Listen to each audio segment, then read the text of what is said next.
Zgodovina mednarodnih odnosov med Gano in Jugoslavijo 1959 do 1991. Dispozicija doktorske dizertacije. Pozdravljeni. Moje ime je Mitja Potočnik in sem študent drugega letnika doktorskega študija zgodovine na Ganski državni univerzi Legon v ganskem glavnem mestu Akri. Na isti univerzi sem pred 2 letoma zaključil višji magisterij oziroma Masters of Philosophy. Za raziskovanje mednarodnih odnosov med Gano in Jugoslavijo sem se odločil zaradi izkušenj bivanja in poznavanja zgodovine obeh držav ter tudi zaradi poznavanja jezikov, v katerih je napisana večina uporabljenih virov. To so angleščina, slovenščina in srbohrvaščina. Pa tudi zato, ker je tema zanimiva in praktično skoraj neraziskana. Pregled predstavitve vključuje uvod in ozadje študije, tezo, pregled relevantne literature, metodologijo zbiranja podatkov, metodologijo prezentacije podatkov, cilje, raziskovalna vprašanja, teoretični okvir, seznam poglavij in pomembnost študije. Za uvod in ozadje študije moramo poznati seveda zgodovino obeh držav.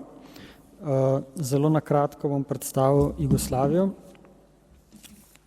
Kot država Srbo-Hrvatov in Slovencev je bila formirana leta 1918 kot konfederacija 3 narodov. Potem je bila preimenovana v Kraljevino Jugoslavijo leta 1929, ki je potem postala bolj centralistična država, v kateri je vladal srbski kralj, a ta država je bila potem leta 1941 razpuščena strani Silosi. Po drugi svetovni vojni se je formirala Federativna ljudska republika Jugoslavija, komunistična država, ki pa ni bila del vzhodnega bloka, kot mnogi mislijo. Leta 1963 se je potem preimenovala v Socialistično federativno republiko Jugoslavijo, ki je potem obstajala do leta 1991. Pomembno pa je poudariti, da je bila SFRJ kot soustanoviteljica in ena najbolj aktivnih članic gibanja neuvrščenih. Na drugi strani Gana naj omenim, da so prvi Evropejci, Portugalci, pristali na obali leta 1471 in na tej tako imenovani zlati obali, kjer so najprej najdli zlato, so se potem zgradile trdnjave in postojanke Portugalcev, Dancev, Švedov, Brandenburžanov, Nizozemcev in Angležev. Angleži potem, oziroma Britanci, odkupijo zadnje obalne postojanke od Nizozemcev leta 1874 in ustanovijo kolonijo Zlata obala, ki dobi današnji obseg leta 1901, ko so priključeni še severni teritoriji. Leta 1957 Gana postane neodvisna od Britanije in leta 1960 je ustanovljena Republika Gana, ki traja do danes. Naj omenim, da tekom zadnjih let vladavine Nkrumha, to je bilo v sredi 60. let, je za krajši čas postala socialistična država, kjer pa se pripadajoče institucije nikoli niso popolnoma vzpostavile. Naj omenim še, da so Gano prizadeli državni udari, in sicer v letih 1966, 72, 79 in 81. Dokončna vrnitev k civilni upravi pa je sledila leta 1992, ko se vzpostavi 4. republika. Za uvod naj še omenim gibanje neuvrščenih. Obe državi, Gana in Jugoslavija, sta bili ustanovitveni članici tega gibanja od leta 1961 dalje. Gibanje je nasprotovalo dominaciji zahodnega in vzhodnega bloka. Voditelji so se zavzemali za mirno koeksistenco in za svet brez jedrskega orožja. Gibanje je podpiralo dekolonizacijo in osvobodilna gibanja, še posebej v Afriki, in se borilo proti imperializmu in pozneje neokolonializmu. Med drugim je tudi hotelo uveljaviti novi mednarodni ekonomski red. Zdaj, Gana ni dosti poznana, zato bi jaz tukaj na hitro predstavil lego Gane, se pravi leži ob Gvinejskem zalivu v zahodni Afriki, tik nad ekvatorjem. Na severno stran meji na Burkino Faso, na zahodno na Slonokoščeno obalo, na vzhodno stran na Togo in na jug na Atlantski ocean. Ozadje mednarodnih odnosov. Preden se lotim mednarodnih odnosov med Gano in Jugoslavijo, je treba poudariti, da je treba poznati tudi širši geografski okvir teh odnosov. Se pravi, na relaciji Evropa, podsaharska Afrika so mednarodni odnosi vzpostavljeni v začetku novega veka, kot sem omenil, od konca 15. stoletja dalje. Na relaciji vzhodna Evropa, Afrika se odnosi vzpostavijo v začetkih 50. let 20. stoletja, se pravi med socialističnimi in afriškimi novimi postkolonialnimi državami. Na ravni vzhodna Evropa, Gana, so odnosi vzpostavljeni v Nkrumahovi dobi, se pravi od ustanovitve Gane 1957 dalje. Na relaciji Jugoslavija, Afrika in Zahodna Afrika tudi približno od 50 let dalje, na relaciji Jugoslavija-Gana, pa uradno z vzpostavitvijo ambasad v obeh državah leta 1959, ki je trajalo potem do razpada Jugoslavije leta 1991, s tem, da Srbija potem kot edina republika ohrani odnose do 2012, ko so ukinjene ambasade zaradi ganskega priznanja Kosova. Toliko na kratko v ozadju mednarodnih odnosov, zdaj pa če preidem na tezo, ki je sicer začasna in se bo verjetno spremenila tekom raziskave.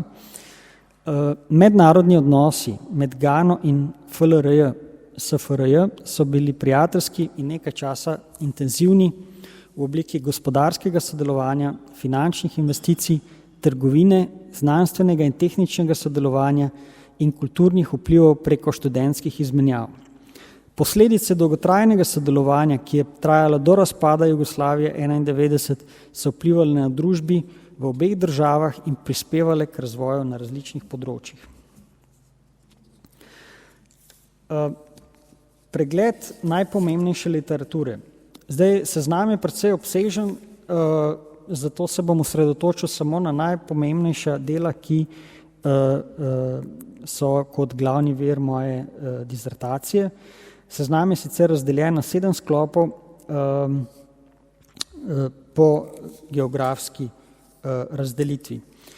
Se pravi, prvi sklop je splošna zgodovina Afrike. Dela so pomembna predvsem za poznavanje širšega konteksta ganske in afriške zgodovine, kako je prehod iz kolonialne v postkolonialno dobo prinesel temeljite spremembe. Pri splošni zgodovini Afrike sem se oziral predvsem na, oziroma se tudi bom v prihodnje, na Cooperja, Birminghama, Guja in Reida. Drugi sklop, splošna zgodovina mednarodnih odnosov med vzhodno Evropo in Afriko, predstavlja najširši sklop literature in zajema nekatere novejše akademske raziskave povezav med vzhodno Evropo in Afriko. Tukaj bi izpostavil knjigo Hermec in drugi z naslovom East-South Relations during the Global Cold War, Economic Activities and Area Studies Interests of East Central European Countries in Africa. Ta študija med drugim uporablja tudi novo terminologijo, ki zavrže stare ideološko nabite izraze in vzpostavlja tiste, ki imajo zgolj geografsko konotacijo. Potem bi omenil članek Erika Burtona Navigating Global Socialism, Tanzanian Students in and Beyond East Germany. Tukaj je avtorjeva metodologija se sklada z mojo pri obravnavi ganskih študentov v Jugoslaviji. Članek je uporaben vir za primerjavo študentskih izmenjav s posamezno afriško državo in izkušnjami teh študentov v Evropi. Potem Kalori in drugi z naslovom Between East and South, Spaces of Interaction of the Globalizing Economy of the Cold War. To delo, objavljeno 2019, je temeljno za raziskovalce bolj ali manj novega področja sodelovanja med vzhodnim blokom in Afriko oziroma globalnega vzhoda in juga, ki dodaja novo perspektivo in širšo sliko odnosov med Gano in Jugoslavijo. Potem tretji sklop literature, splošna zgodovina neuvrščenih.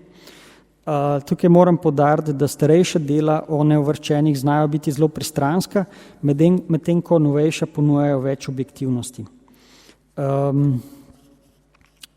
Tukaj se predvsem obračam na novejša dela, ampak za primerjavo sem naštel tudi nekaj starejših, kot so Rubinstein, Zdunić in drugi. Četrti sklop, povezava Afrike in Jugoslavije. Na tem mestu bi izpostavil članek Jureta Ramšaka, Poskus drugačne globalizacije, slovensko gospodarstvo in dežele v razvoju. Avtor opozarja, da obstaja vrzel v slovenskih akademskih študijah svetovnega juga in pri jugoslovanskem udejstvovanju v državah v razvoju. Moja disertacija bo vsekakor poskušala zapolniti to vrzel. Potem sta dva članka Nemanje Radonjića, zelo pomembna. Prvi z naslovom From Kragujevac to Kilimanjaro, Imagining and Reimagining Africa and the Self-Perception of Yugoslavia in the Travelogues from Socialist Jugoslavia. To delo je posebej pomembno zaradi opisov Afrike iz različnih perspektiv in za prepoznavo kulturnih povezav z Afriko. Medtem ko drugi članek A Socialist Shaping of the Post-Colonial Elite, Students from Africa in the Socialist Jugoslavia, je članek o afriških študentih in študentskih izmenjavah od 50 let dalje, ko je v Jugoslaviji študiralo na tisoče afriških študentov, vključno z Gano. Ta članek dopolnjuje moje ugotovitve pridobljene preko ustnih virov. Peti sklop literature obravnava gansko zunanjo politiko. Tukaj bi izpostavil prispevek Jedwab in Osei, Structural Change in Ghana 1960-2010. Članek je pomemben za razumevanje gospodarskega sodelovanja Gane in Jugoslavije, ki je bilo močno odvisno od konstantno spremenjujoče se ekonomske situacije v Gani. Potem zadnji v tem sklopu Zoltan Gineli, Hungarian Experts in Nkrumah iz Ghana. Ginelijev prispevek je eden glavnih virov za mojo raziskavo, saj se loteva bilateralnih odnosov med Gano in Madžarsko, ki v Nkrumahovem času niso bili dosti drugačni od gansko-jugoslovanskih. Vloga madžarskih strokovnjakov, pa tudi jugoslovanskih, ni bila zanemarljiva. Na vse zadnje je pomemben tudi holističen pristop k mednarodnemu sodelovanju med vzhodnoevropsko državo in Gano, ki je tudi osnova moje študije. Zadnji sklop literature obravnava Gano predzadnji sklop literature obravnava Gano iz jugoslovanske perspektive. To so različni avtori, ki so poročali o splošni zgodovini in tedanji situaciji na afriškem kontinentu iz jugoslovanske perspektive. In zanimivo je videti, naprimer, kako so Savnik in Šarić videli Gano leta 60 oziroma 62, kako je dopisnik Wolfand naredil poročilo leta 82 in kako je ljubljanska institucija ICPE oziroma International Center for Public Enterprises napisala poročilo v letu 88. Zadnji sklop literature zajema jugoslovansko zunanjo politiko. Če vzamemo na primer Seibel iz leta 1982, je zelo pomembno poudariti, da je delo pristransko iz današnje perspektive, saj je bilo napisano v duhu komunistične nadvlade in čaščenja komunistične partije skupaj s pretiranim poudarjanjem jugoslovanskih gospodarskih uspehov. Naslednji vir, Artisien in drugi, iz leta 1992, Yugoslav Multinationals Abroad. Delo v bistvu podpira moje primarne vere, ki pričajo o velikem jugoslovanskem industrijskem investiranju v Gano od 60. do 80. let prejšnjega stoletja. Potem bi izpostavil še Niburja oziroma njegovo delo The Search for a Cold War Legitimacy, Foreign Policy and Tito Jugoslavia. Avtor med drugim uporablja do nedavnega nedostopne fonde ameriške vlade in bivših držav vzhodnega bloka, ki omogočajo širše razumevanje hladne vojne. Delo je pomembno tudi iz teoretskega vidika, ki vključuje vprašanje jugoslovanske zgodbe o uspehu v povezavi s Titovo osebnostjo. Zadnji sklop virov so pa, oziroma literature so neobjavljene diplome, magistrske in doktorske dizertacije, katere sem našel predvsem v raznih knjižnicah univerze v Gani, kot so knjižnica Inštituta za afriške študije in centralna knjižnica Balm. No, naslednje poglavje je metodologija zbiranja podatkov. Jaz uporabljam kvalitativno metodologijo, kjer je študija osnovana na zgodbi in ne na številkah in tabelah. Sledi indukcijskemu procesu, kjer literatura ne vodi, ampak pomaga, potem ko so vzorci in kategorije povsem prepoznani. Primarni viri, arhivi.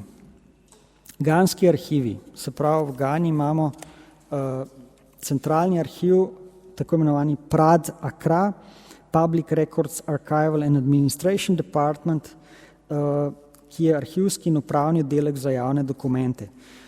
Tam se najdejo bilateralni sporazumi, pogodbe in memorandumi. Potem je Ministry of Foreign Affairs Archive oziroma arhiv ministrstva za zunanje zadeve. Potem so pa regionalni arhivi, kot je PRAD Kumasi, kjer se najdejo dokumenti določenih bivših jugoslovanskih podjetij, in ostali regionalni arhivi v Cape Coastu, Tako Radio, Koforidui, Tamale in Bolgatanga. V Sloveniji je edini važni arhiv za to temo Arhiv Slovenije, državni arhiv, kjer se najdejo sporazumi gospodarskega, znanstvenega in kulturnega sodelovanja ter študentskih izmenjav. V Srbiji so arhivi bivše Jugoslavije, najpomembnejši je diplomatski arhiv na Ministrstvu za zunanje zadeve, kjer se najdejo izvirni dokumenti diplomatske službe, se pravi jugoslovanske ambasade v Gani, redkeje ganske ambasade v Jugoslaviji, dokumenti pa so v obliki telegramov in ambasadorskih poročil, ki so najpomembnejši. Potem je tukaj tudi arhiv Jugoslavije, kjer je dokumentacija iz vseh področij do leta 1991. Nazadnje naj omenim še The National Archives London oziroma tako imenovani Q Archives,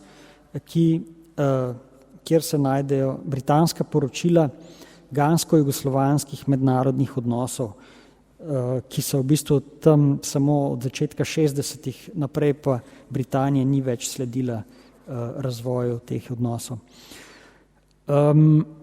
Poleg arhivskih virov so najpomembnejši viri, ustni viri oziroma intervjuji z bivšimi diplomati, uradniki zunanjih ministrstev, poslovneži, znanstvenimi eksperti, bivšimi ganskimi študenti v Jugoslaviji. Določeni intervjujanci poznajo druge potencialne intervjujance, zato se uporablja zbiralna tehnika snežene kepe oziroma tako imenovana snowball sampling tehnik. Semi oziroma polstrukturirani intervjuji v Gani in bivših jugoslovanskih republikah so pomembni za razumevanje družbenih in kulturnih vprašanj. Medtem ko so strukturirani intervjuji za večino intervjujencev s prehodno formuliranimi podrobnimi vprašanji pomembni za različna področja aktivnosti. Sekundarni viri poleg omenjene literature so to seveda knjige, znanstveni članki, monografije, knjižice podjetij in neobjavljene teze. Pri časopisih pa sem se osredotočil v Gani na Daily Graphic, se pravi od leta 1959 do 1991, Ghana Times in Spark, v Sloveniji Delo od 1959 do 1991, poleg tega še Mladina, Telex in Dnevnik. Zdaj te članki časopisni so važni, ker prinašajo točne seveda datume in poročila o državniških srečanjih, obiskih delegacij, bilateralnih sporazumih in tako dalje. Nekaj tudi video virov, se pravi, posnet je bil Titov obisk v Gani leta 1961 in pred kratkim zanimiv dokumentarec o Tomosu, ki je imel svojo podružnico tudi v Kumasiju, drugem glavnem mestu, drugem največjem mestu Gane. Poleg tega je na voljo tudi nekaj fotografskega materijala, kot je zbirka Ganskega ministrstva za informiranje, slike iz časopisov, privatne zbirke intervjujencev ter fotografije iz muzejskih zbirk in razstav. Takole sem razdelil metodologijo zbiranja podatkov, potem imamo pa še metodologijo predstavitve podatkov. Jaz v bistvu uporabljam dve različne perspektive, in sicer gansko in jugoslovansko. Kako je bila Jugoslavija videti iz ganske perspektive? Sprva kot ena voditeljic in začetnic gibanja neuvrščenih, država, ki je bila osvobojena z revolucijo tekom druge svetovne vojne in neodvisna od vzhodnega bloka, čeprav je imela komunističen režim. Medtem ko je jugoslovanska perspektiva Gano videla kot prvo državo podsaharske Afrike, ki je dosegla neodvisnost in je igrala pomembno vlogo kot podpornica osvobodilnih gibanj na celotnem afriškem kontinentu. Nkrumahu, prvemu ganskemu predsedniku, se je dopadel jugoslovanski tip socializma in gospodarski sistem samoupravljanja, ki je zagotavljal gospodarsko neodvisnost in samozadostnost, čeprav ni bil nikoli do konca izpopolnjen. Zdaj pri metodologiji predstavitve podatkov je pomembno tudi izogibanje predsodkom. Zavedati se je treba ideologije v določenih obdobjih, se pravi v mojem primeru so to kolonializem, enkrumaizem, titoizem, vojaški režimi, gospodarske krize in cenzura tiska. Uporaba več vrst virov, navzkrižno preverjanje in ugotavljanje, kako se ti viri med seboj dopolnjujejo, tudi v bistvu prispeva k objektivnosti dizertacije. Tematski in kronološki način obdelave. Se pravi, jaz sem razdelil poglavja po temah, se pravi politično, gospodarsko, znanstveno in kulturno sodelovanje, znotraj vsakega poglavja pa bodo podatki tudi kronološko urejeni.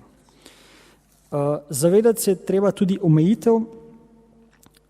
Omejitve so se pojavile zaradi nedostopnosti določenega arhivskega gradiva, ki postane dostopno za javnost šele po 30 letih, tako da bodo določeni dokumenti iz leta 1991 dostopni šele od 2022 dalje ali celo še nekaj let kasneje. Za primer, gradivo diplomatskega arhiva v Beogradu je trenutno dostopno le do leta 1988. Problem je tudi v nedostopnosti gradiva iz ganskega zunanjega ministrstva, ki je bilo baje uničeno v požaru leta 2009.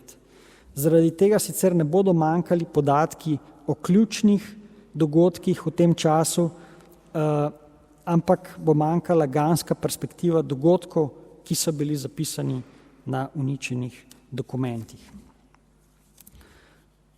Potem bi predstavil še cilje. Glavni cilj za prvo poglavje je pokazati, kako so se mednarodni odnosi razvili v prijateljsko sodelovanje med državami od leta 1959 dalje, še posebej potem, ko sta vodji držav Krumah in Tito pridobila medsebojno zaupanje, razvila prijateljstvo in odkrila podobno politično ideologijo po prvih srečanjih na začetku 60. let prejšnjega stoletja. Kar se tiče gospodarskega in znanstvenega sodelovanja, je pomembno raziskati razloge, zakaj se je sodelovanje še posebej na gospodarskem in znanstvenem področju hitro razvilo in potem stagniralo zaradi politične nestabilnosti v Gani, ki potem nikoli ni doseglo zastavljenih načrtov iz začetka 60. Kljub temu, da je to sodelovanje trajalo prav do konca 80. oziroma do razpada Jugoslavije. Kar se tiče kulturnega sodelovanja, je treba preučiti kulturne vplive v obeh državah skozi zgodbe bivših študentov, inženirjev in diplomatov in drugih strokovnjakov, ki so živeli in študirali in delali v obeh državah. Tukaj pride seveda tudi do nekih individualnih zgodb, ki pa potem dopolnjujejo celotno raziskavo. Raziskovalna vprašanja, ki se odražajo tudi kakor bom kasneje pokazal, po določenih poglavij. Se pravi, prvo vprašanje, ki se navezuje na politično sodelovanje, je, kako sta Gana in Jugoslavija postali politični zaveznici. Vprašanje, ki se nanaša na gospodarsko in znanstveno sodelovanje, zakaj je intenzivno sodelovanje med državama na gospodarskem in znanstvenem področju zamrlo po perspektivnih začetkih. Kar se tiče kulturnega sodelovanja, je pomembno si zastaviti vprašanje, kakšen je bil vpliv študentskih izmenjav od 60. do 80. let prejšnjega stoletja. Zadnje raziskovalno vprašanje pa je bolj retorično, ker namiguje na proevropsko politiko, ki je zasledila razpadu Jugoslavije in izgubi nekdanjih stikov s članicami neuvrščenih, vključno z Gano. Se pravi, zakaj so bivše jugoslovanske republike razen Srbije opustile diplomatske odnose z Gano po razpadu Jugoslavije.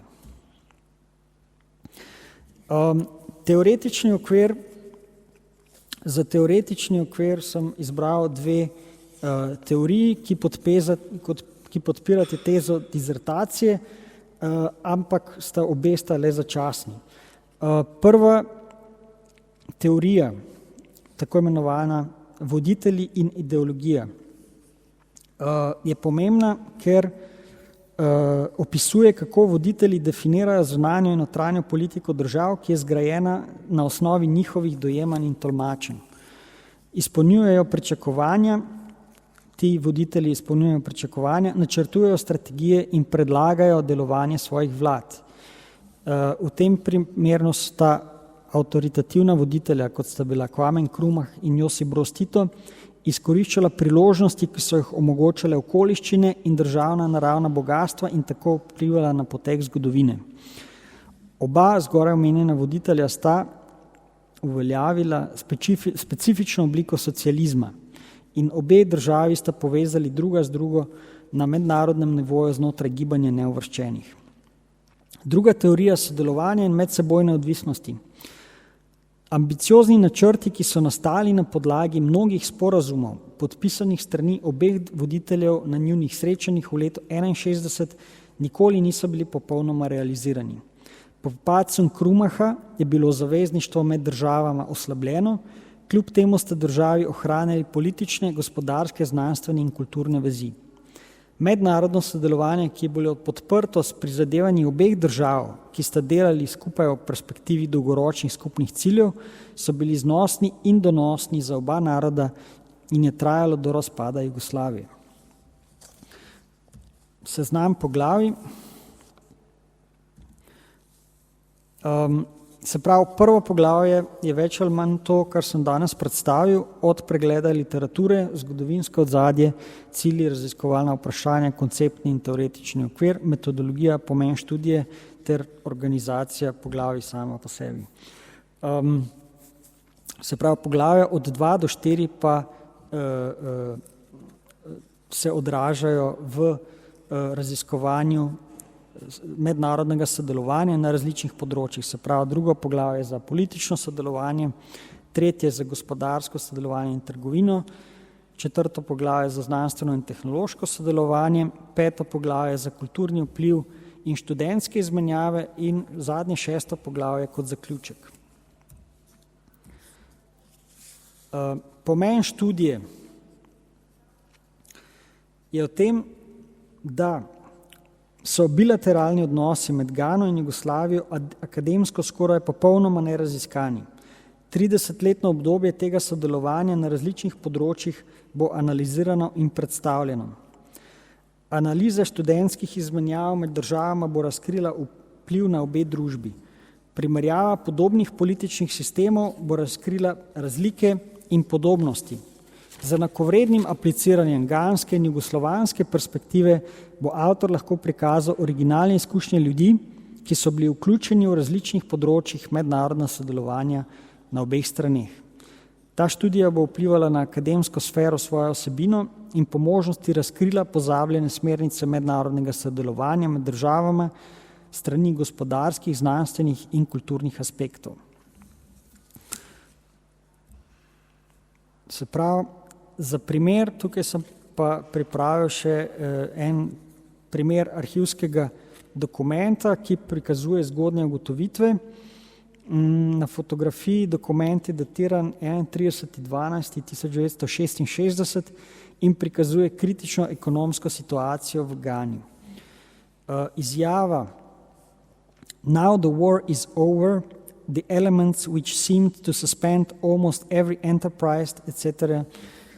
zveni kot opravičilo jugoslovanskim dobaviteljem, ki so morali prekiniti precej poslov zaradi politične krize tekom 66. leta.